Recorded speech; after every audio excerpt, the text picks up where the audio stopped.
Why are Gen Z skipping college to work on the car lifts? Because a toolbox pays off faster than a diploma, and the auto industry knows this.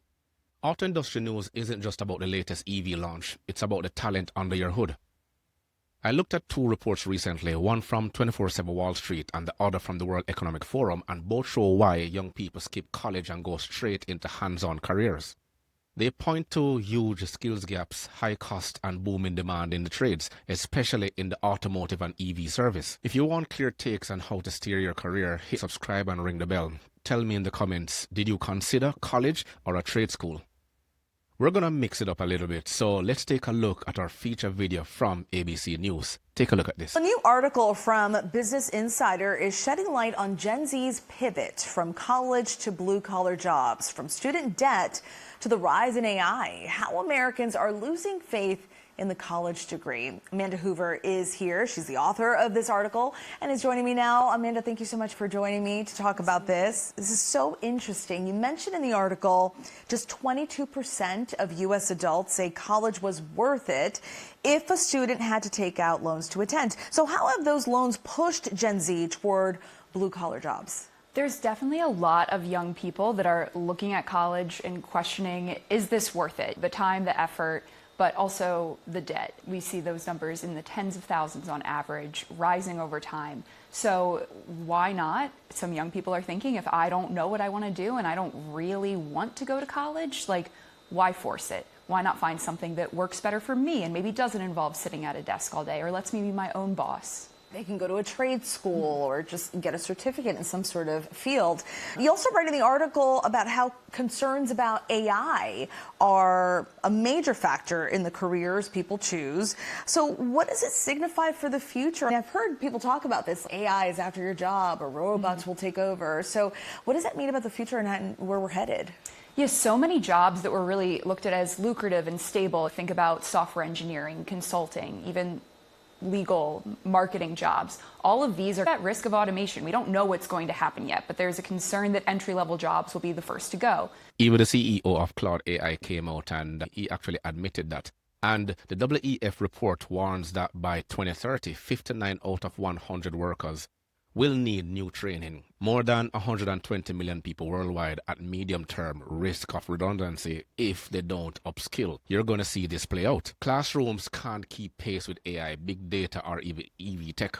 Employers cite skill shortages as their top barrier. 63% of them say it slows business shifts. And Gen Z knows lectures on Shakespeare won't teach machine learning or battery diagnostics. So then again, why take out tens of thousands of dollars in student loan debt if you're not going to have that safe cushion of these high-paying jobs? Instead, AI actually helps people in some of these trade jobs. If they want to start their own business, it makes it easier to automate appointment scheduling. It makes it easier to craft emails, to do your own marketing materials if you don't have experience in that, or to send out emails to clients and figure out what to say as you're starting out. So I spoke to some young business owners in landscaping, pressure washing, who are like using AI to help them with some of this while running their own business and doing so quite successfully for very young people. Yeah, and we met earlier in the hair and makeup room, and I thought it was interesting because our hairstylist was saying AI is not going to take her job. Yeah. She'll stay employed. So fields like that are pretty stable. What would you say are some of the current fastest growing jobs and fields? Yeah, there's expected job growth to outpace the averages in electricians, construction, HVAC servicing. There's going to be a lot of people retiring who work in these fields and an increased demand, especially with construction and with clean energy as well. The tables have actually turned. During my time, we were actually preaching the need for entrepreneurship, and that should have been taught in schools from day one, from the high school level. And now, you know, how the tables have turned, because tuition now averages over $20,000 per year in North America, leaving grads with a six-figure debt. And contrast that with medium earnings for automotive service techs. $44,460 annually after 2 years of vocational training. That's what the average tech earns. And you skipped hefty loans and start earning very soon. And you weigh a $30,000 debt against a $40,000 entry-level pay. The math will always favor a trade path. Gen Z grew up on YouTube tutorials and they learn torque and specs and ECU coding online. So vocational schools and micro-credentials from platforms like Coursera, or LinkedIn offer bite-sized certificates in months, not years. You log in, you practice, you prove you can rebuild a transmission or program a charging station. You earn while you learn. There's these new jobs that are coming out, and they don't require a traditional four-year college degree, maybe some vocational training, but they're things that we're going to have a growing demand for and potentially a labor shortage. So we can only expect maybe that wages might rise in these as well as there's more demand for people to come and work in these fields. Yeah, just a sign of the times, a different era. Thank you so much for joining us to talk about this. Senior correspondent at Business Insider, Amanda Hoover, thank you so much. Sign of times indeed, but we have been saying this for the last 10 years, 10, 15 years, that we need to upskill what we're doing right now to get the younger generation into it. But everyone has been brainwashed from social media about being on the yachts, driving in the Lamborghinis and all that, and don't understand that it takes hard work to get there.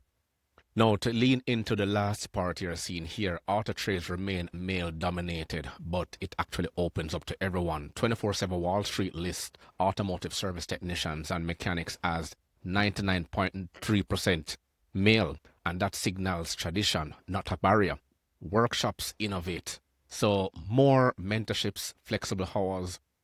The future of job reports highlights a rapid growth in AI, robotics, and renewable energy roles. Electric vehicle maintenance blends mechanical skill with software updates, so those who already have software programming skills can make that transition. And then you can swap brake pads one day and update battery management firmware the next day. So you're not only just turning wrench, you're actually a tech specialist. Over half of employers plan to reorient their businesses to exploit AI opportunities. They'll actually upskill 77% of the staff, but cut 41% where automation replaces simple tasks. You actually sidestep the risk. Trades in auto and green tech focus on tasks machines can't do. Complex problem solving, customer care, and real-time diagnostics. Second time in a year, almost a year to the day, I got laid off again, twice in a year. And they said, because of the economy is crap right now, we're going to lay off a whole bunch of people again. And I already was struggling so hard, actually low-key, to even keep the current roof over my head. And now I have no idea how I'm even going to get through the next few hours. I just don't understand. But yeah, the economy is shit. America is shit right now.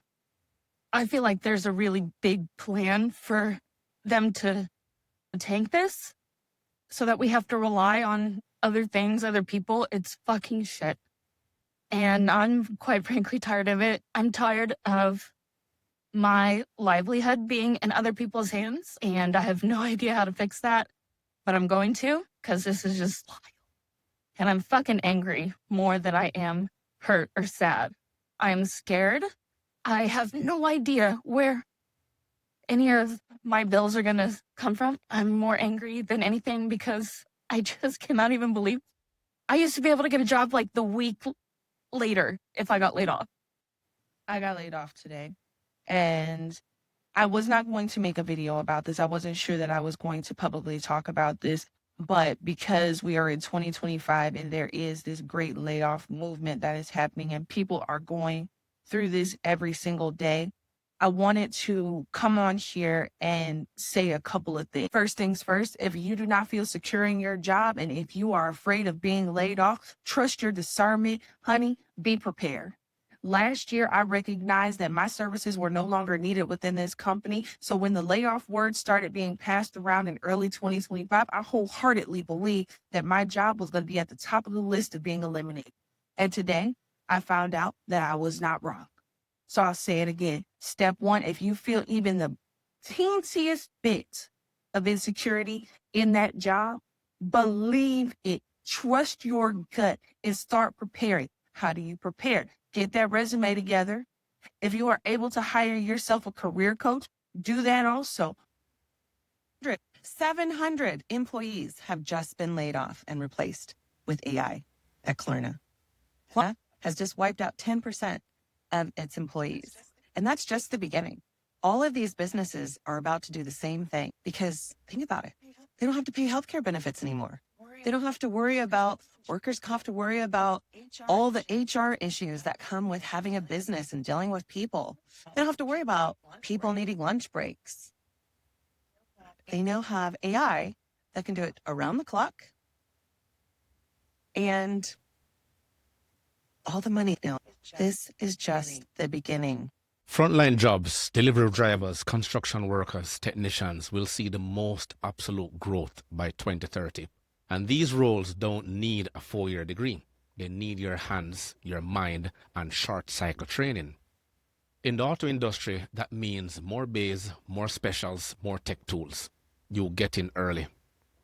Emerging roles demand both tech and soft skills. You need analytical thinking to debug a CAN bus fault and resilience to work late on a diagnostic.